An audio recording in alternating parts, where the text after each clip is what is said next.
Well, the election is done, except for select regions where the exercise will be conducted later, according to IEBC schedules, even as polling centers now get busier.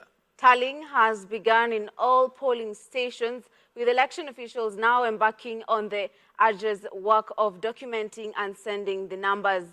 We have our reporters on standby in various places across the country to update us on the latest developments as far as election is concerned. We will be shortly engaging them for updates. Good evening and welcome to this broadcast. My name is Grace Wangoi and our sign language interpreter is Boniface Mureithi. And I'm Tony Omondi. Let's begin the broadcast. Now, residents of Eldas constituency in Wajir County will have to wait a few more hours to cast their vote after the IEBC postponed the exercise to Wednesday, 10th of August. Making the announcement, Independent Electoral and Boundaries Commissioner Francis Wanderi said the election was postponed owing to cases of insecurity in the area.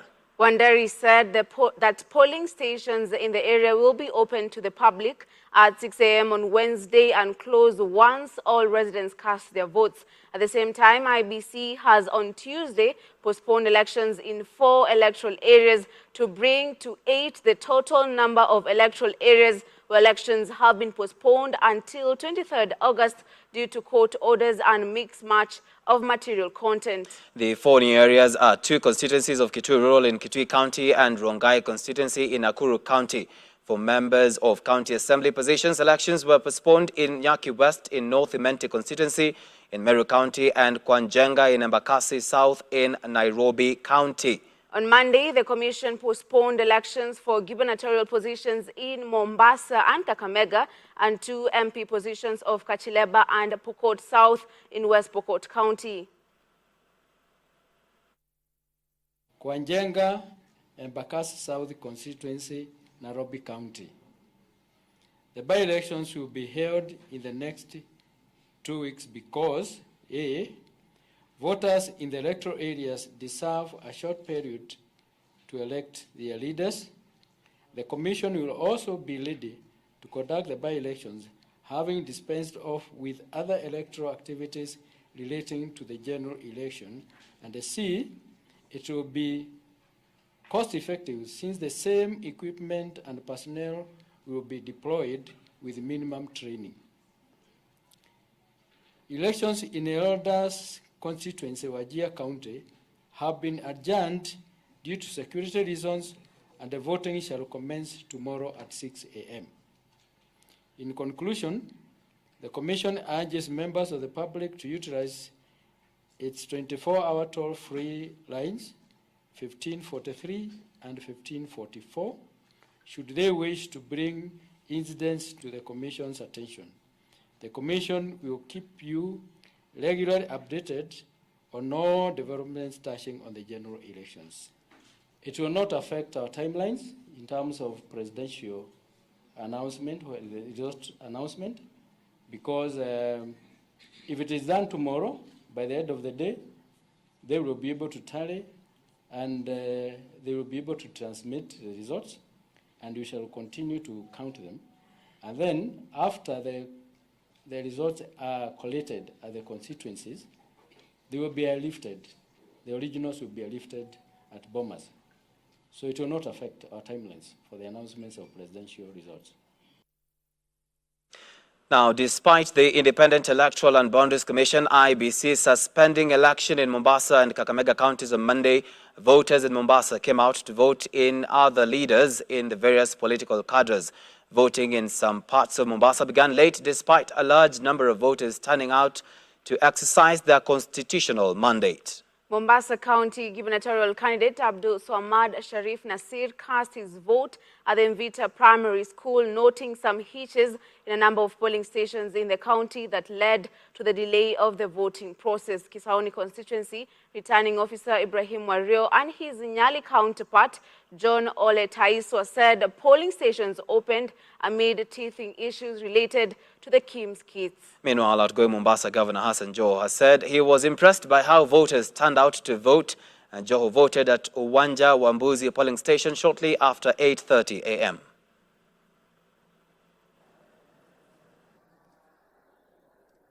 Haiwezekani kwamba mimi nilienda mpaka kwa kituo Aledina nikakagua hizo box mimi mwenyewe. Tunataka kiongozi mwenye kutuongoza vizuri, watuteremshie vyakula, mambo yawe kama zamani. Zamani ilikuwa mambo mazuri, sasa hivi tunaona dhiki tu, shida, fujo. Watu wauliwa, watu watupati mwenye kutusaidia. Vijana wetu wengi wauliwa, tunataka watulie, wawe na amani inshallah.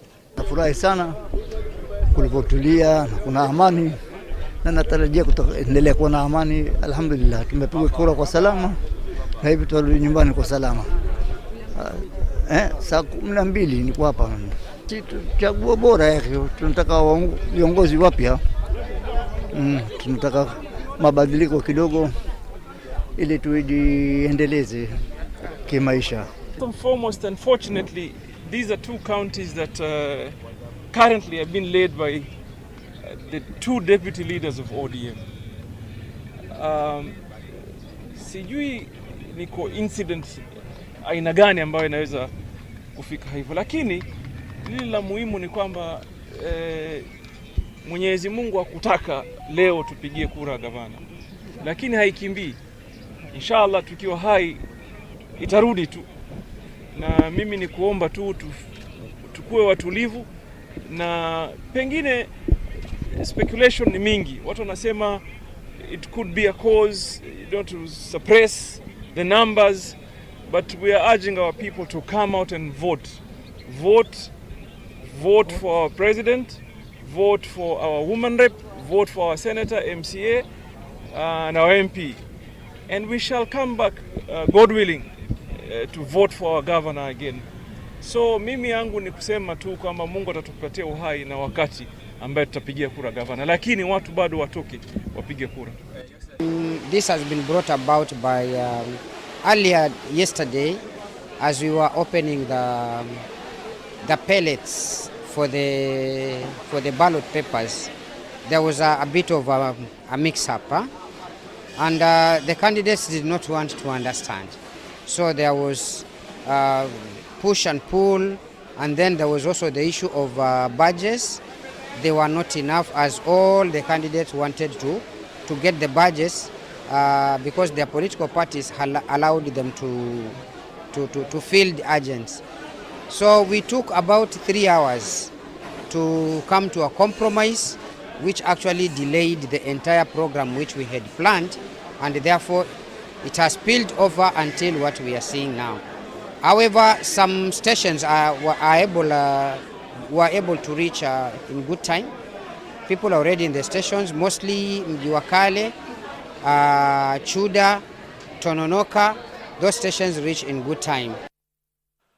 All right, let's now move to Kiambu County, where our very own Joseph Maingi pitched a tent today to monitor election in that particular region. And I understand that Joseph Maingi right now is standing by in Kikuyu sub-county and is right now live just to brief us on what is happening. Joseph, if you can hear me, what is the latest in Kikuyu sub-county as we speak right now? We do understand that voting ended at 5 p.m.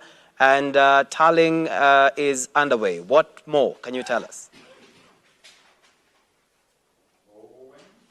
Thank you so very much, Tony Omondi, and of course, Juan Grace Wangoi. Coming to you live from county number 22. This is Kiambu County. I'm in one of the sub-counties, namely Kikuyu. Kikuyu, renowned by many because of the current member of parliament, Anthony Kimani Ichung'wah, who currently his fate is actually being determined as the vote is currently underway, as the clerks and the presiding officer, the deputy presiding officer, currently are counting the votes for the member of National Assembly. This is Kikuyu constituency. Worth remembering that the last of these election happened in 2017 is that Anthony Kimani Ichung'wah then was declared by the National Electoral Body, that is IEBC, as the only contender for the election, and that gazetted way before the election happened.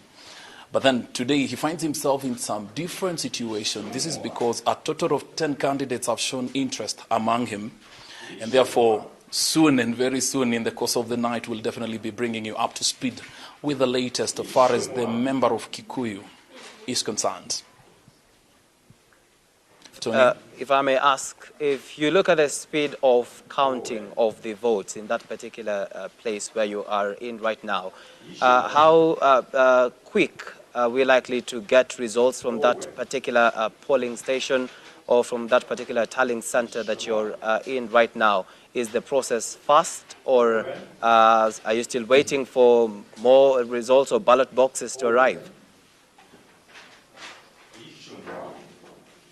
Well, interesting to note is that unlike the previous elections, the Independent Electoral and Boundaries Commission, IEBC, this time around tried to increase the number of streams, and that really helping us to have more clerks, more presiding officers and deputy presiding officers to really conduct the exercise.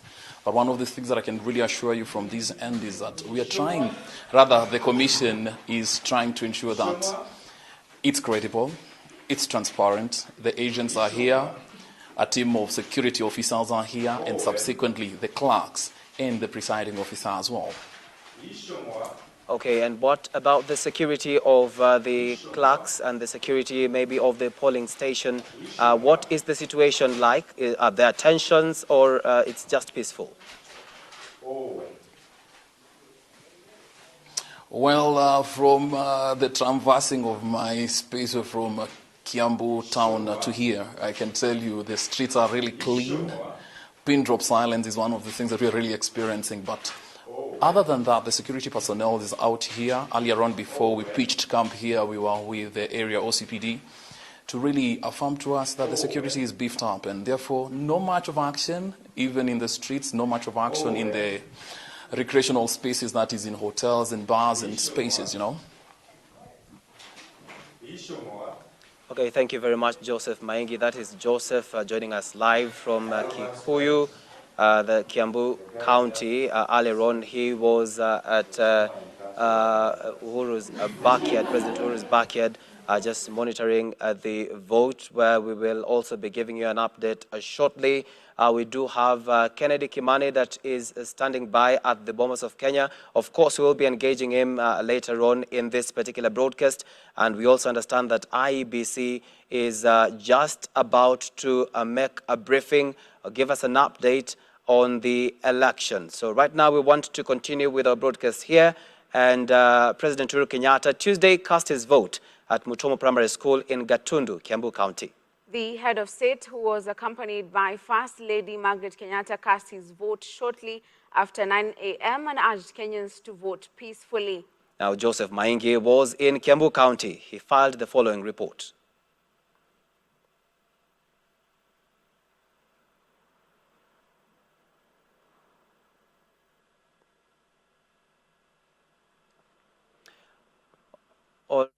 My director is telling me to.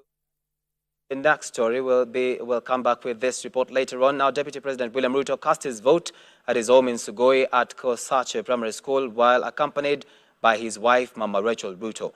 Speaking after casting his vote, Ruto, who is also the Kenya Kwanza presidential candidate, exuded confidence of winning the election, saying he had run a good race and that his first stab at the presidency will catapult him to the country's topmost political seat. He has asked his opponents to be ready to accept the outcome of the poll as a demonstration of maturing democracy in the country. I am a very proud Kenyan this morning that it has come to this moment. I know that I am running for president first time, and it's quite a moment. And I am confident, and I trust in God the way I have in the past, that these two will come home. So I am looking forward to a great day. I am asking every citizen, wherever we are, to choose our leaders in a peaceful manner and to respect everybody's choice of whoever they want to vote. We want to do this free of coercion, free of intimidation. Let us respect everybody's choice, even if it is different from yours. I think it is the essence of democracy. So I want to ask IEBC, you are an independent organization. We expect, as the people of Kenya, that you will carry out this exercise respecting your mandate, understanding that your independence is so that you can be fair to each and every voter and each and every candidate. And we wish you well as you undertake this monumental exercise in the Republic of Kenya. So again, I want to thank my village mates here for coming early. I know many of them were ahead of me. I thought I was going to be the first one here. And maybe many people are wondering why, for the first time, I've come so early.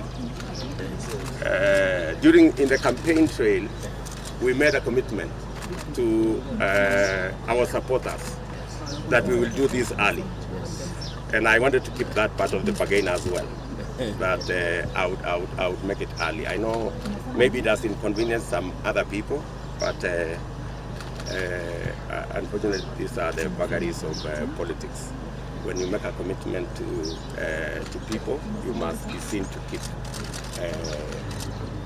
You must not only keep, but be seen to keep that commitment. So I remember we had agreed that we will do this early, and I'm happy that so many of us have come to vote early, so that we can carry out this exercise in the manner in which it is supposed to be carried out. So again, thank you very much, ladies and gentlemen. I wish you well. I wish every Kenyan, wherever we are, the very best as they make these very important choices, because we are shaping the future of our country, and we are making sure that we become part and parcel of making sure that Kenya is a great country. And I believe that this vote is going to be definitive. It's going to be a vote that will change the destiny of our country. Technical hitch earlier. Let's move to the previous story. Of course, our very own reporter Joseph Maingi has been camping in Kiambu County. Earlier in the day, President Uhuru Kenyatta got a chance to cast his vote in Mutomo Primary School in Gatondo, Kiambu County.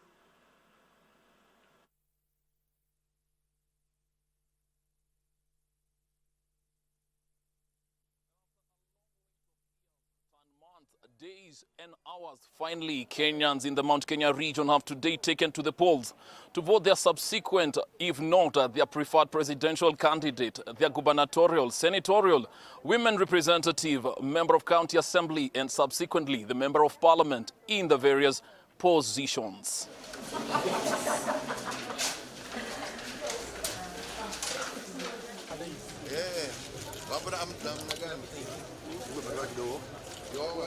Led by President Uhuru Kenyatta, Kenyans from the Kiambu County area have today taken to the polls to select, if not vote their preferred candidates in the presidential, senatorial, gubernatorial, member of county assembly, member of parliament, and subsequently woman representative in the 13th assembly that is due in months to come.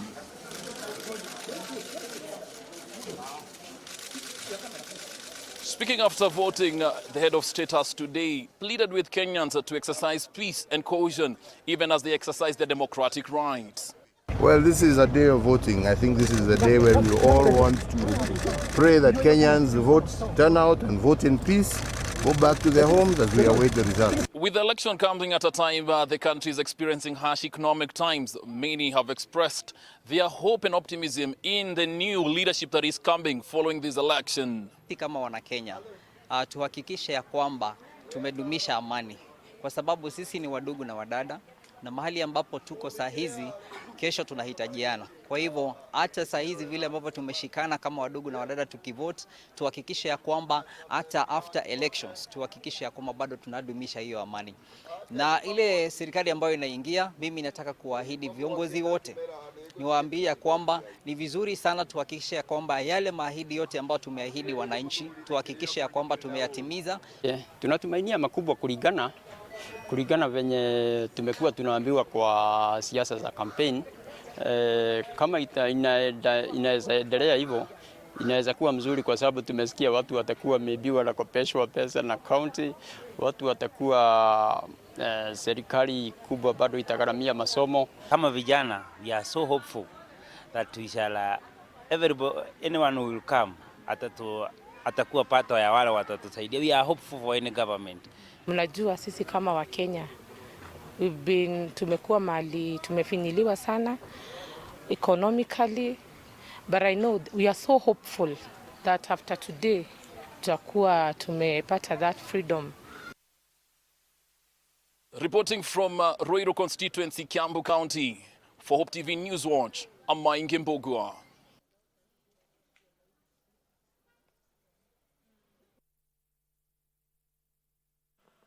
And here in Nairobi, Azimio la Umoja Waka presidential candidate Raila Odinga voted at the Old Kibra Primary School. Odinga was mobbed by supporters when he went to vote in Kibra. He, however, did not speak to the press about the election.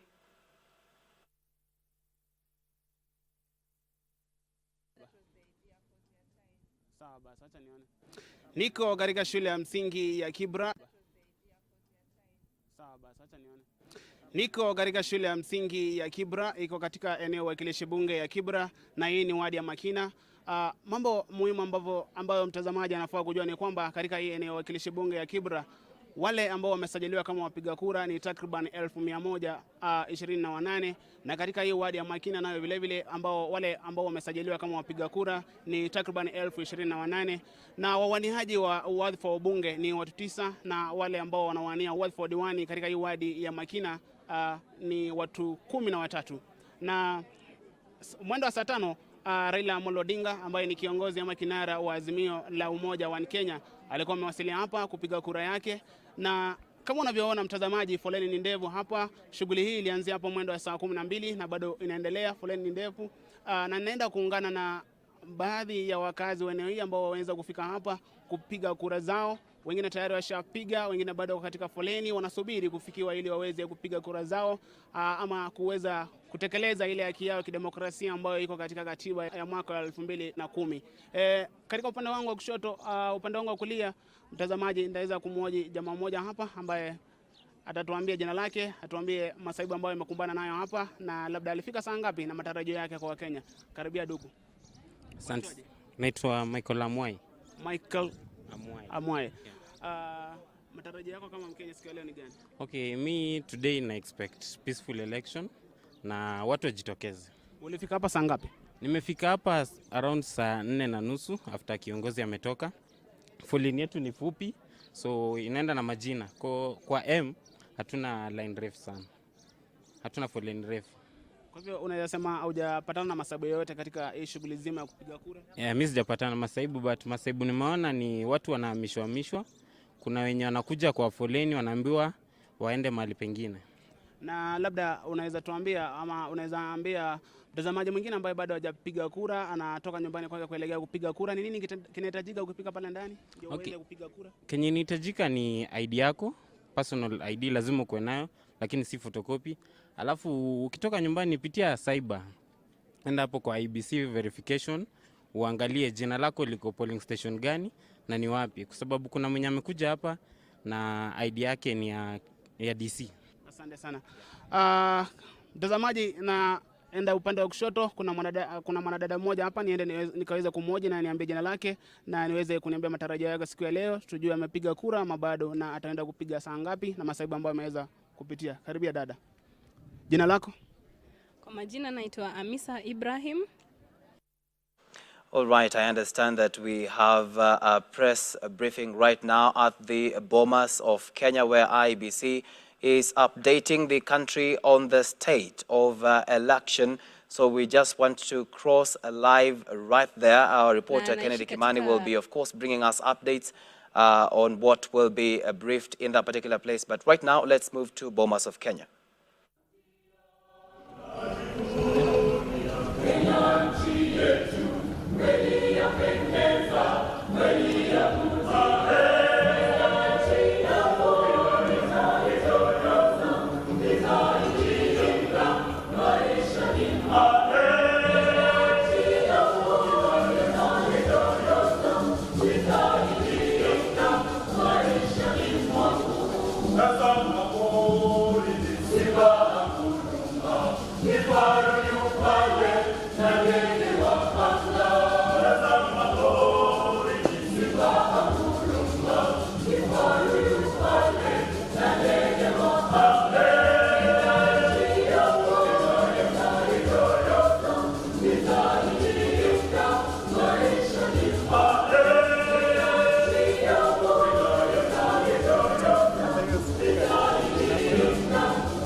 Let's give them a hand of applause.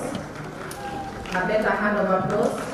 Wazalendo singers, Kenya nchi yangu nitaitukuza milele. We now welcome our guest choir from Tanzania.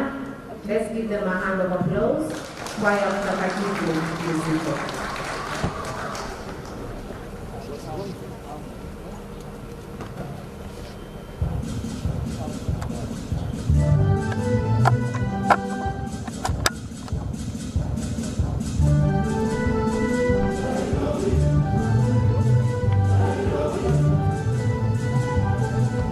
Oh,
Right, those are live pictures there from the Bomas of Kenya, which is the National Tallying Center, where the presidential results will be announced. IEBC Chairman Afula Chebukati, together with other IEBC officials, are already seated and will be addressing the nation shortly. We'll get back there as soon as that begins to happen. But right about now, we want to continue with our broadcast here on Hope TV News Watch. And we continue with election coverage, where we want to go to Taita Taveta County, where leaders raised concern on voter bribery cases, with several people having been reportedly arrested over such allegations. Incidences of kits delays were also reported in some areas in Taita Taveta, resulting in long queues in some parts. Kuna matatizo ya hizi kits, kwingine hazifanyi kazi. Kama vile sasa tunaongea sasa hivi kule Kilurunyi, mashini nasikia haifanyi kazi, ameenda kuchukua. Alafu kwingine kwingi mtu anaona jina lake kwa register kutuma SMS, lakini ukienda kwa kituo huoni jina lako. Ni mambo mengine ambayo tuyaelewe kama kuna nini. Halafu mengine ni mambo na stima. Stima so far upande wa Busikishamba wadi ndio nimesikia matatizo kama Dembo Primary na kule Vesu. Lakini watu wa Kenya Power jana walituhakikishia hakutakuwa na matatizo yote. Hata hivi sasa hivi ndio nakimbia kwa hivi tu niangalie hayo matatizo ya stima iko namna gani. Lakini otherwise kunaendelea vyema. Nimepiga kura yangu katika shule ya Ndile Primary School. Kulikuwa na changamoto kidogo ya zile BVR machine hazikuwa zinafanya kazi, na upigaji wa kura ulianza kufanyika mwendo wa saa 4 hivi. Na pia tulipokuwa hapo nimeona changamoto ziko katika maeneo mengi ya kaunti ya Taita Taveta. Watu wengi sana wamepata shida kupiga kura. Kuna masehemu ambazo hawajaanza kupiga kura baada ya masaa 4 tangu kituo cha kifunguliwe saa 12 asubuhi. Pia tulikuwa na shida za agents wetu wengi walikosa kupewa nafasi ya kuingia katika vituo kama ilivyokuwa tulikuwa tunatarajia watu wa IEBC waweze kusaidia maagents wetu kuingia, na wengi wao walienda kuingia vituoni baada ya masaa lisali moja ama mawili, na pia hiyo inatufanya tuwe na tashwishi kidogo kuhusu vile walikuwa wamejipanga. Meanwhile, as the general election kicked off today across the country, most business operations at Nairobi CBD were paralyzed for a number of hours. Our very own Grace Ahati earlier on did a spot check on the same and now gives us the details. Let's listen in. Watu hawana shughuli. Watu ni mtaani tu kuvote. Na hapo tu mtaani. Kuja town. Kutoka huko chini, okay.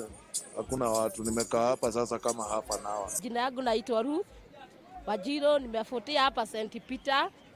Nilifoti saa 5, nikakuja kasi. Shughuli iko sawa, hakuna maneno. Kwa hivyo Wakenya wasiogope, watu warudi kasi. Hatuko na amani. Lakini ukiangalia shughuli ya kazi leo imekuwa chini sana. Juu watu asubuhi watu hawakuwa wanatembea, walikuwa wamepugua. Tukilinganisha na jana movement ilikuwa poa. Lakini tunatarajia kazi itarudi tu kawaida. So far through our spot checks, we found out that most of the businesses actually have been closed, and even the matatu operations have also been paralyzed. I'll be joined by one of the voters who will just talk to us and tell us more about her experience during the voting exercise. Welcome. Could you please tell us your name and your experience so far since morning, how the process has been? I'm Phyllis Wairimo Njoroge. The voting has gone on smoothly, without hiccups. It shows that as a country we have matured as a democracy. Yeah, everything has run so smoothly. I can say it has affected somehow, but it was expected because this has been an exercise that we have known from January. So we have been prepared for this, and also it shows that people are really ready to vote. So even the business owners, they have closed their business to go and exercise their voting right. That's just a view from one of the voters who has turned out today to exercise a democratic right. And the message generally is to call upon Kenyans to maintain peace during this electioneering period and beyond. And also some of them have talked about how the businesses have been closed and how it has affected them. And she has just said that it was expected, that it was going to happen, but they were prepared for it. Thank you, Grace Ahati, for that. Former Nyali MP Hezron Awiti has threatened to sue IEBC over the decision to postpone gubernatorial election in Mombasa. Awiti said that laxity from IEBC was to blame for the mix-up, even after they had assured Kenyans that they were ready to conduct the election. He said that he was at the Mvita Constituency Tallying Center on Monday to confirm the reports when he heard the news that Mombasa gubernatorial ballot papers were missing. On Monday, IEBC Chairman Wafula Chebukati announced that elections for gubernatorial positions in Mombasa and Kakamega counties had been suspended following errors on ballot papers. Meanwhile, Awiti called on IEBC and security agencies to take action against individuals who he alleged tried to rig the election. This follows earlier reported arrest of Mvita constituency UDA candidate Omar Shalo and Tudor ward candidate Samir Balo over what is said to be rigging claims. Haiwezekani kwamba mimi nilienda mpaka kwa kituo Alidina nikakagua hizo box mimi mwenyewe. Tukapata kwamba jina la gavana ya Kilifi wako ndani. Na kama ilikuwa iko ndani ya Kilifi, si ungetoa ya Kilifi walete hapa. Kama ni wrong delivery. Sasa sisi nitauliza my advisor lawyer tuangalia hatua gani tutachukua kibinafsi, kwa sababu tumetumia pesa, wananchi walikuwa iko tayari, tumetumia logistics. Kama ni IEBC tunastaki kwa sheria, na kama ni supplier pia tutagharamia wale ambao wamejitayarisha. Hiyo ni sheria. Kuna watu wengi ambao hata nimesikia kwa kuna baadhi ya vituo watu wanalalamika kwa sababu information haijawafikia. Imeathiri without a doubt, na haya ni mambo sheria ya elections. Wale ma commissioners are personally held responsible for purposes of not ensuring that they're going to be justifiable and credible polls. They're personally held responsible. So ile ambao kwamba naomba ni kwa wafanye bidii. Kama si leo watuambie kesho ni za gavana, turejee tutapiga kura. Lakini nasisitiza kwa viongozi, kwa wewe kama kiongozi ni wajibu wako kuweka usalama.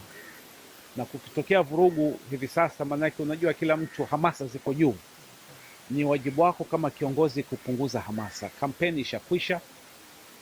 Let the people decide. Moving on, Narok County Commissioner Isaac Masinde has warned residents against spreading fake news in the social media that could cause tension in the country during this electioneering season. Speaking in his office, the commissioner said that the security team will take action on any person spreading insightful messages on social media. He refuted claims circulating on social media that a certain member of parliament candidate was arrested for voter bribery, saying no such incident had been reported in the county. Masinde also confirmed that 2 police officers and a driver of a Sienta vehicle who were arrested transporting ballot papers in Kilgoris were released after investigations showed that they were genuine Independent Electoral and Boundaries Commission personnel who were transporting ballot papers to Kilgoris JK prison. He confirmed that security had been beefed in Kilgoris and Emerua Dekir constituencies following intelligence report and past history of violence in the area. The county has experienced high voter turnout as long queues were witnessed in the 885 polling centers in the county. The county has 6 constituencies, 30 wards with a total of 398,754 registered voters. Kama security team tunafuatilia, na kama utapatikana unaeneza mambo ambayo haina ukweli, bas the county security team will take action against you. Utashikwa na utashtakiwa. Kwa hivyo wale ambao ni administrators wa all social groups, ni vizuri wahakikishe kwamba ujumbe yote ambayo imetumwa kama wanatout wa confirm na county security team, either the county commissioner ama county police commander ama the county IEBC coordinator. Na pia tumeweka askari wa ziada ambao wanaangalia usalama wa wananchi huku Narok Town, Narok South, Narok West, na pia tumeweka Kilgoris kwa sababu hizo ni areas ambazo zimekuwa na changamoto hapa na pale. Nataka ni confirm kwamba hakuna MP ameshikwa. This is my county police commander. Madai imekuwa huko, na ndio sababu nimesema watu wanaeneza mambo mengi ambayo sio halali kwa social media. Wametupigia simu, wametutumia ujumbe, tumetuma askari huko. There is nothing. Hata jana walikuwa wanaeneza kwamba kuna marked ballot papers within Narok County.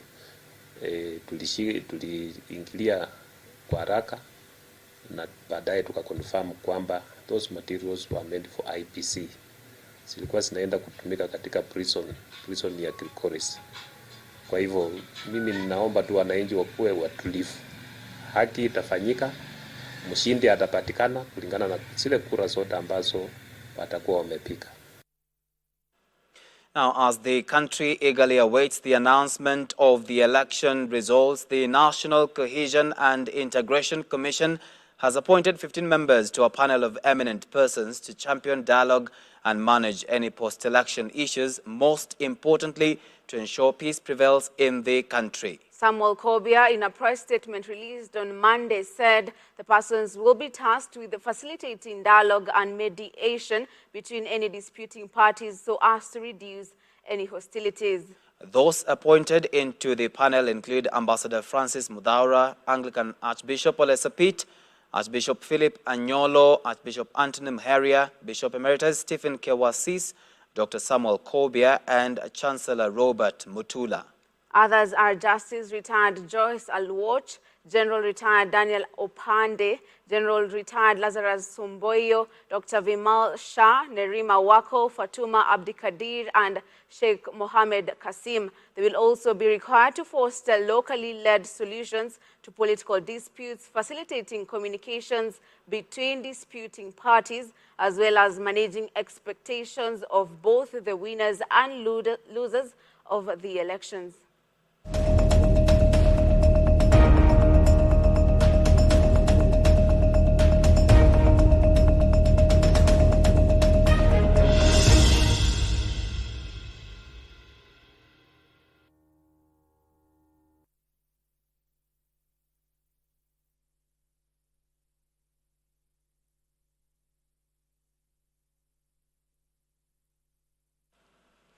All right, we now want to get back to the Bomas of Kenya, where the event is continuing. IEBC is holding a press briefing tonight to just give us an update on what has happened in the country. So far, we have seen 2 updates that have been issued today by the IEBC officials regarding the postponement of election in various parts of the country, and also regarding the outcome, the turnout of the election today. So this is the 3rd briefing, and the IEBC commissioners said that IEBC Chairman Wafula Chebukati is going to be addressing this particular one. So we're waiting to see what will be coming out of this particular meeting. But right now, let's cross over to Bomas of Kenya, where the IEBC officials are just about to address the country.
Well done. Thank you so much. We will now invite the chairman of IEBC, Mr. Wafula Chebukati, who is also the presidential returning officer. And after his remarks, Muungano Choir be on standby. Thank you.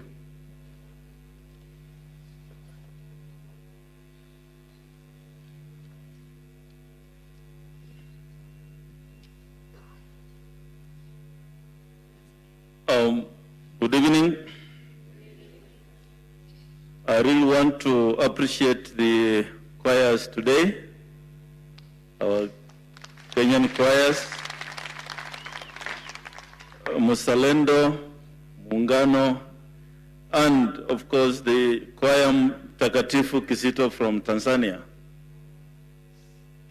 I want to appreciate Ambassador Dan Kasungu for making it possible to introduce our team to the Choir Mtakatifu. You're welcome to Kenya. We appreciate your solidarity. And this is in line with the East African cooperation. I also want to appreciate my colleagues from the region. There are a number of chairpersons who have come to be in solidarity with the Electoral Commission in this journey. So this evening, I welcome you to the results transmission phase of this process. Today, we, as a commission, we appreciate Kenyans who turned up in large numbers to exercise their democratic right to vote.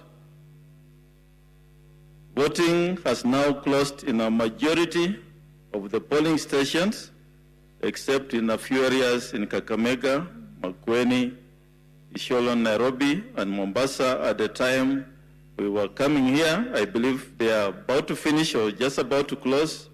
And this is because voting started late, and as a result, the time that was lost was compensated. The results transmission has started, as you can see on the screen. What you see is the result forms coming in, and already there's a percentage you can see there. And these transmitted forms are also available on our public portal on the website.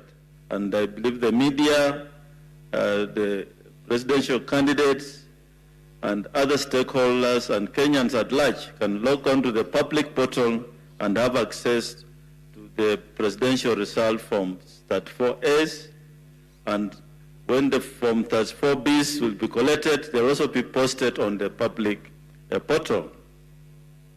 And just to remind Kenyans that the Commission has 3 tallying centers at the constituency, county, and national tallying center, which is right here at Bomas. Now, what happens at constituency tallying center? We shall have tallying of results from polling stations and declaration of results or winners of the member of National Assembly and the member of County Assembly. That's at the constituency. And there will also be collation of presidential, gubernatorial, senatorial, and countrywoman member of National Parliament results. Then we have the county tallying center, where there will be final tallying and declaration of results for gubernatorial candidates, senatorial candidates, and countrywoman member of parliament. Here at the National Tallying Center, we shall be doing verification of transmitted image of the result from 34As against original from 34As. So the images are coming in, but our returning officers will bring the original forms, then we shall do verification once we receive them. And you can see the desks will be here in the open, 5 desks, and each desk will have the IEBC officials and agents of presidential candidates. All the 4 agents will be accommodated here.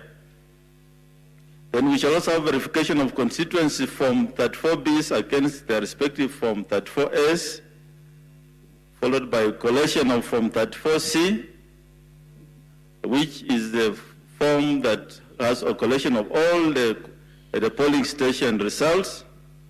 Then we shall also have confirmation of constitutional threshold of 50% plus 1, and also confirmation of 25% of majority of counties of the votes garnered. We shall then follow with the declaration of presidential results and issuance of certificate to the president-elect. So those are activities that will be in this phase of results at the National Tallying Center. So here we shall have 3 screens running. The first screen is the one you see on the right, which is projecting the number of Form 34As received from polling stations.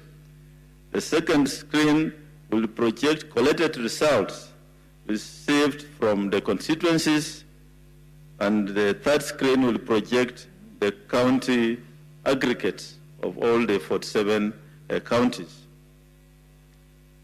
In transmitting the results transmission system has been configured to send the results only once with one QR code which is configured for that polling station. Persons authorized to be at the polling station include the media, observers, and polling station agents who are allowed to take an image of the Form 34A. And we all must remember that results announced at the polling station are final and cannot be changed by anyone. So that is the exercise we are undertaking, and once the verification is complete, the constituency returning officers will come present the results for announcement. In conclusion, I must mention that the law requires the Commission to undertake verification of presidential election results and declare President-elect within 7 days on conclusion of the polls. As a Commission, we call for patience among Kenyans as we undertake this rigorous exercise, and we also endeavor to complete this exercise as soon as possible. So thank you very much. God bless all of us, and God bless Kenya. Asante sana.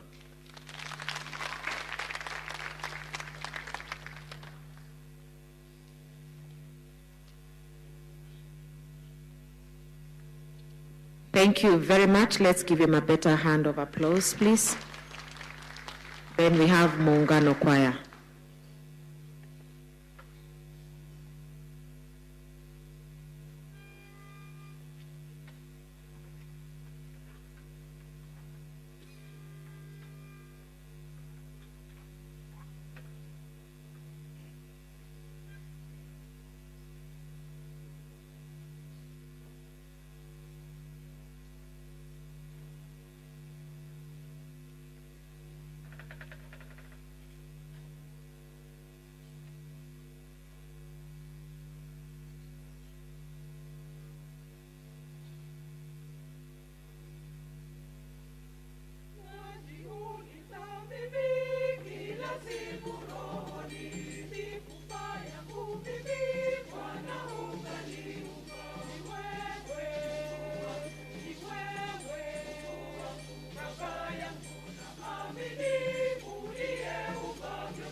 And that was IEBC Chairperson Wafula Chebukati, of course, giving an update on what Kenyans are to expect. He has said that verification of Form 34As against original Form 34As or physical ones is currently ongoing. Presidential candidates' agents will be based at Bomas. We'll be giving more updates right here. Keep it Hope TV. And where you look and live, of course, we will be giving you live updates from Bomas of Kenya. And of course, the numbers that will be coming in, we'll be keeping you posted right here on Hope TV. We have our reporter there, Kennedy Kimani, that of course will be doing a roundup of what happened there. And of course, as it continues throughout the night and tomorrow, we'll keep you posted on what is happening as far as election is concerned. So what is happening right now is that results are streaming in at the Bomas of Kenya, and IEBC chairman has already said and emphasized that election results announced at the polling stations are final. So it says that everything is on course and that the commission is confident that it will deliver a credible election. So we wait and see what will be happening, but we will keep you posted. Keep it right here, News Watch. And my name is Tony Omondi. Our sign language interpreter has been Boniface Muridi. Do have a very good night. Good night.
Hope TV is now available on GoTV Channel 103, Zuku Channel 873, Signet Channel 817 and Star Times Channel 026.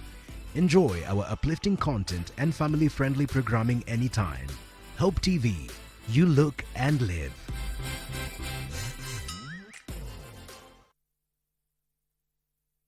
Hope TV is where you look and live, with an excellent selection of the best Christian programming consisting of local and international content, of inspirational stories, talk shows, Bible commentary, youth, health shows, children entertainment, contemporary gospel music, extended times of worship, live broadcast, news, movies, drama, Christian ministry programs, and so much more. Hope TV is another quality service from Christ is the Answer Ministries, with over 45% of authentic and credible local content every week. Hope TV is a sister station to Hope FM, Kenya's leading Christian radio station, with footprints across the country. Tune in to Hope TV, where you look and live.